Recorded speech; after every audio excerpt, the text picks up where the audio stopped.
Hey everyone, thanks for joining us for this deep dive.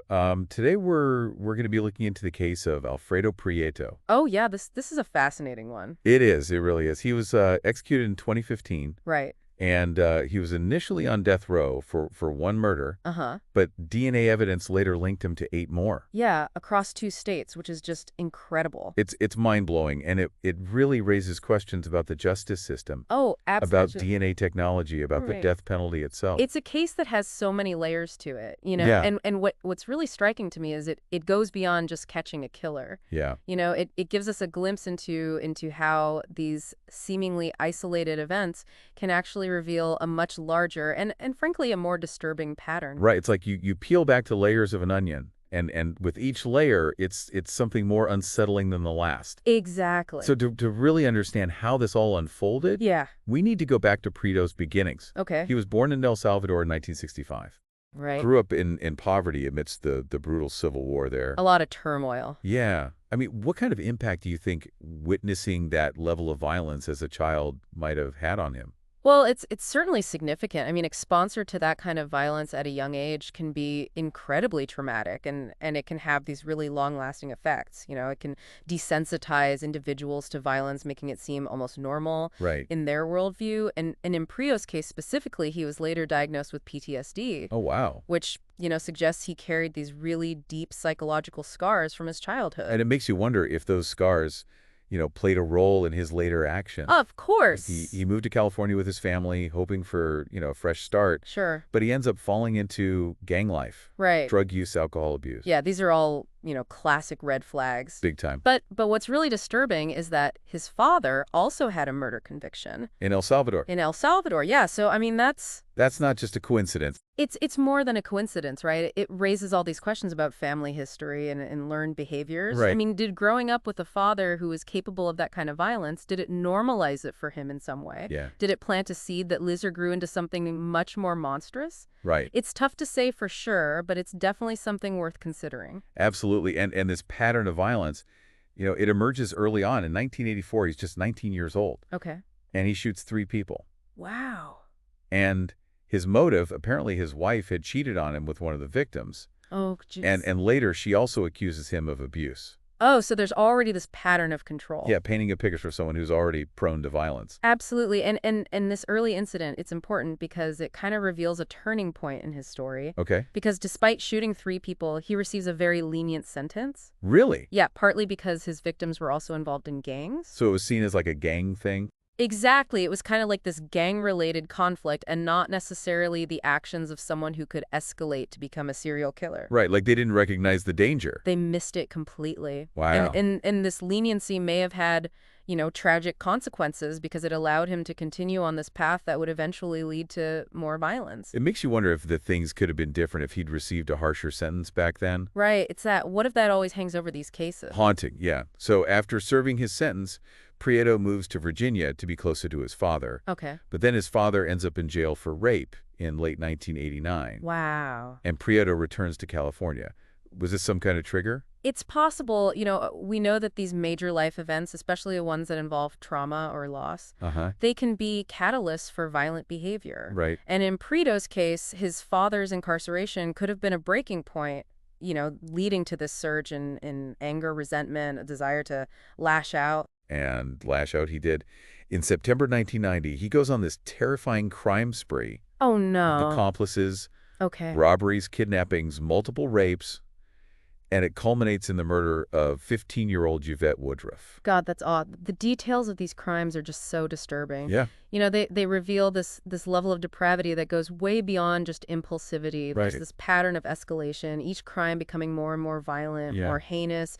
It's like a glimpse into the mind of someone who's completely losing control, Right. just descending further and further into darkness. And it's so important to remember that, behind these horrific acts, there were real people. For Absolutely. victims whose lives were forever altered by Prieto's actions. Right. We have testimonies from survivors who endured unimaginable trauma during these attacks. Incredible. And their courage in coming forward ultimately led to the arrests of Prieto and his accomplices. Absolutely, their bravery is just remarkable. They faced unimaginable horror, but they found the strength to speak out and ensure that, at least for these crimes, justice was served.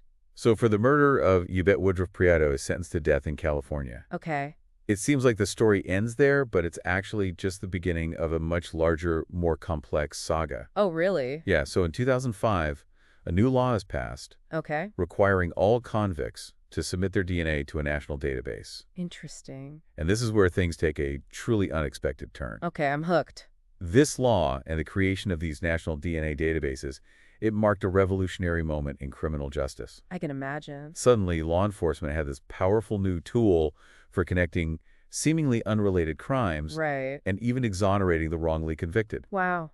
And in 2006, that's exactly what happens. Uh-huh. Prieto's DNA is linked to 8 more murders across Virginia and California, Oh my God. all committed between 1988 and 1990. So it's like opening this Pandora's box of cold cases. It is.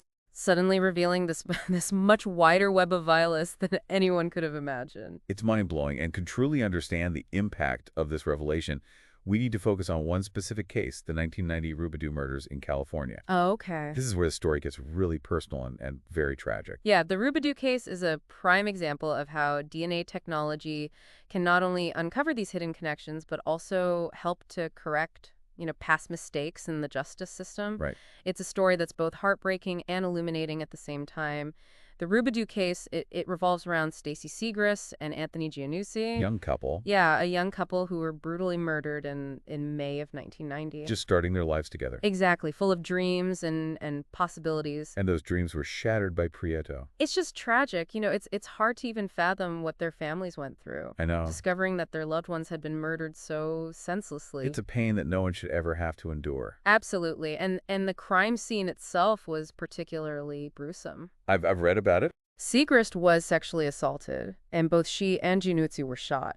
And their bodies were found by her father. By Segrist's father, can you imagine the devastation of making that kind of discovery? It's just heartbreaking. And that's not even the whole story. That same day, another woman, Linda Farley, witnessed Prieto commit a murder. Oh my God. She was then abducted and later found shot to death. It's like he was on this rampage, just determined to eliminate anyone who could identify him. Right. His actions in the Rubidoux case really demonstrate a chilling escalation in his behavior. Yeah. He wasn't just committing these opportunistic crimes anymore. He was actively silencing witnesses, Right. demonstrating this calculated coldness that's truly disturbing. What's even crazier is that there was initially another suspect in the Rubidoux murders, a 19-year-old named Stephen Valdez. Oh, wow. He was eventually released, and thankfully DNA evidence later proved his innocence, completely exonerating him. This is such a crucial point. The Rubidoux case, it highlights the fallibility of eyewitness accounts. For sure.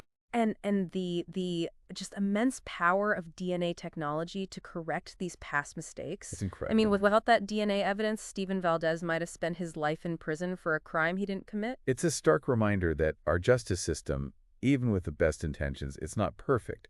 Mistakes can happen, and innocent people sometimes pay the price. Absolutely. And on the flip side, DNA evidence can also provide this irrefutable proof of guilt, as it did in Prieto's case. Right. Those 8 additional murders linked to him through DNA analysis paint a picture of a prolific and terrifyingly efficient killer. So with this new DNA evidence, Prieto was extradited back to Virginia in 2006 to face trial for these additional murders.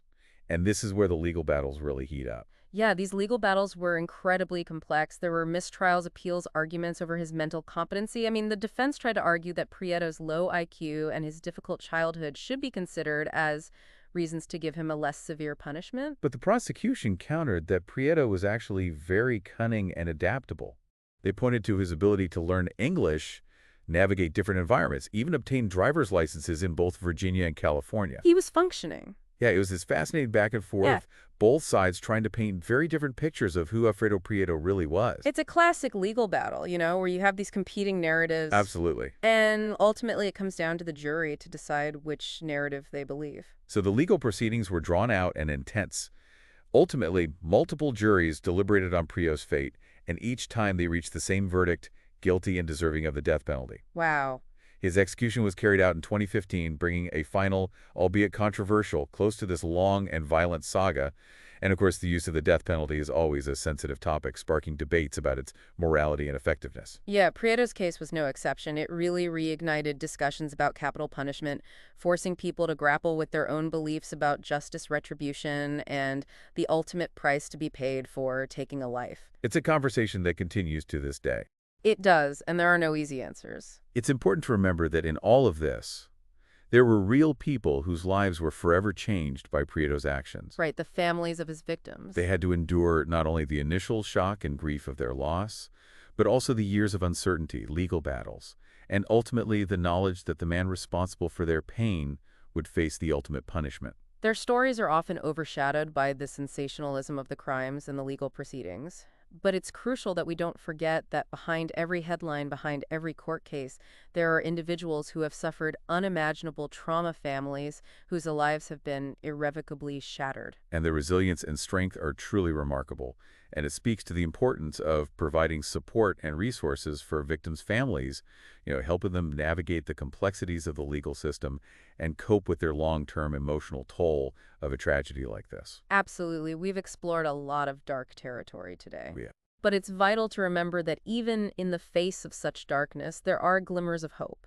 The advancements in DNA technology, for example, represent a significant step forward in our ability to seek justice, solve crimes, and hopefully prevent future tragedies. That's a good point. While the Alfredo Prieto case is this stark reminder of the evil that humans are capable of, it also showcases the progress we've made in forensic science Right. and our determination to hold those responsible accountable for their actions. It also reminds us of the importance of continually evaluating our legal system, learning from our mistakes, and striving to create a more just and equitable society for everyone. We've covered a lot of ground in this deep dive, but before we wrap up, I'm curious what has resonated with you the most about this case?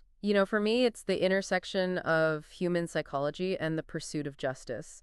We see how early trauma can shape an individual's path, but we also see how these scientific advancements like DNA technology can play such a crucial role in uncovering the truth and ensuring that justice is served even decades after the fact. It's a reminder that while the road to justice can be long and winding, it's a journey worth taking. Yeah, it's been a heavy discussion, but you're absolutely right. There are takeaways here that go beyond the darkness of this case. And it makes you think about the ripple effects of crime, how one person's actions can have these far-reaching consequences. It really does, and it reinforces the idea that, understanding criminal behavior, it's not about finding these simple answers. It's about considering all these different factors, psychological, social, even biological, to try to piece together a more complete picture. So for our listener out there who's really interested in this case and wants to explore it further, where would you suggest they start? Well, there are a few different avenues they could explore. If they're interested in the human impact of this case, they could research the individual victims that we've mentioned, Yvette Woodruff, Stacey Segrist, Anthony Giannussi, Linda Sharley. Learning more about their lives, their aspirations, it helps us remember that they were more than just names on a case file. Right, it's so easy to get lost in the legal details and forget that these were real people with families and dreams. Their stories deserve to be heard and remembered. Absolutely. And another avenue could be to kind of delve into the legal arguments and the evolution of DNA technology. There are countless articles and documentaries out there that explore the intricacies of forensic science and its impact on the justice system. And thinking about the legal battles in this case, it really highlights the complexities of the death penalty debate. It's a conversation that's been going on for decades, and there are strong arguments on both sides. Absolutely. Is it a just punishment? What are the alternatives? How does it impact society as a whole? These are all valid questions, and there are no easy answers. But engaging in these discussions, even if they're uncomfortable, is crucial for our growth as individuals and as a society. I think this deep dive has given our listener a lot to think about. What's the one thing you hope they walk away with?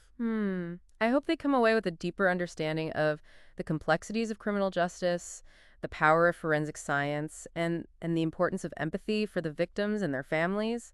It's easy to sensationalize these kinds of cases, but at the end of the day, they're about real people and the lasting impact of violence. Well said. And remember, this deep dive is just the beginning of your exploration. We've provided a foundation, but there's always more to uncover. Don't be afraid to dig deeper, research further, and challenge your own perspectives. The pursuit of knowledge and understanding is an ongoing journey. And the way we learn about cases like this, the better equipped we are to create a safer and more just world. So there you have it, the unsettling, complex, and ultimately thought-provoking case of Alfredo Prieto. We hope this deep dive has been informative, engaging, and perhaps even a little bit transformative. Keep asking questions, keep exploring, keep those deep dives going.